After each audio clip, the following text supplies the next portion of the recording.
Hi, I'm Cedric from Ratings.com. We are testing today the Sony OLED A1E. It's the first OLED from Sony, and it is great. It uses an LG panel, so the picture quality isn't the same ballpark, but there are some differences in terms of features. We bought the 55-inch for review. It is also available in 65 and later in 77. We expect the same picture quality across sizes, except bigger TVs usually have more uniformity issues. Before looking at our measurements of picture quality, let's take a look at the design. The Sony OLED A1E has a fancy design and it doesn't look like the average TV. It doesn't have a traditional stand. Instead, it leans back on its stand. The advantage of this is from the front, you don't see any stand at all. However, it is angled back and facing the ceiling, which is a little bit inconvenient. With that said, the build quality is really good and it does look like a premium TV. The inputs are a little bit hard to reach, especially if you want mount it, since the inputs are facing down at the back. Now for the important part of the review, the picture quality. The blacks are perfect, as expected for an OLED.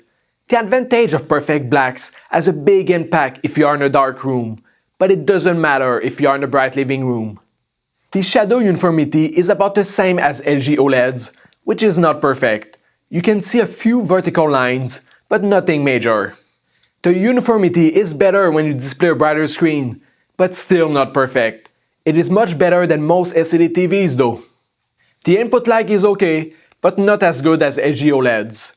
In 1080p, it is 47 milliseconds, which is a bit high, but at least it is lower in 4K HDR, around 30 milliseconds. So you will feel it a little bit in video games, but it is definitely playable. So overall, it's a great TV to play video games. It's also great on a PC, since it supports a 120Hz input at 1080p.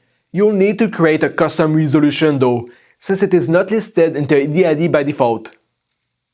The brightness behaves about the same as the other OLEDs, which means it is not as bright as the best LED TVs, and it varies depending on the content. The full screen brightness is much lower than the peak, especially in HDR. It also goes down after a few minutes of static content, as you can see in this chart.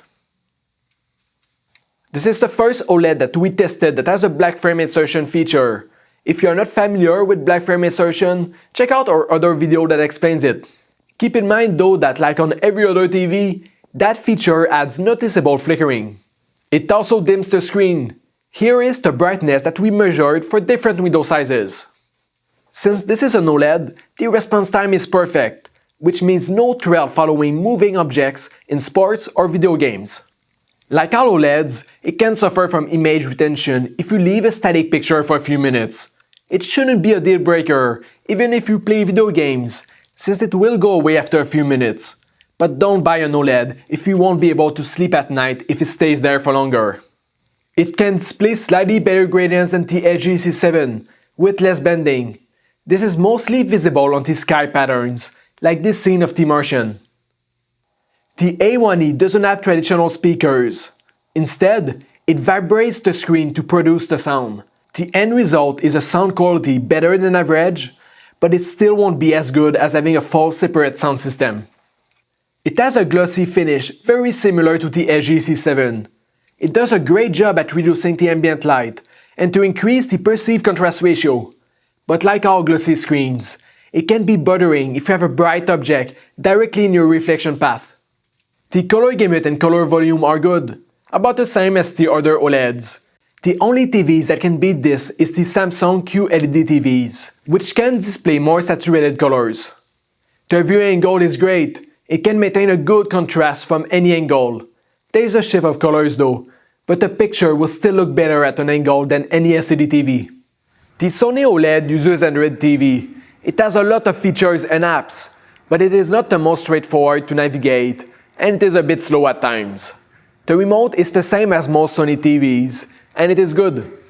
So which one is the best between the LG C7 and the Sony OLED A1E? Assuming the price is the same, it's pretty much a tie, since the picture quality isn't the same ballpark. So it depends what you care about. The Sony has better gradients, black frame insertion, and less artifacts when using the motion interpolation feature.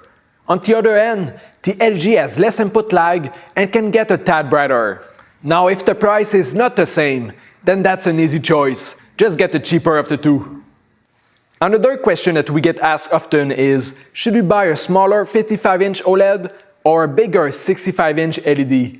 That's a tough question, and it is a personal preference of size versus quality. A rule of thumb is, if you sit closer than 8 to 10 feet, then get the better picture quality of the OLED. But if you sit farther than that, size will have a better impact on your experience, so get the bigger 65-inch LED instead. Overall, the Sony OLED A1E is a great TV, excellent picture quality for movies, and good viewing angle. However, it can suffer from image retention, and it is not as bright as some LED TVs like the Sony Z90. You can see all the measurements on the website, and if you like this video, subscribe to our channel, and see you next time.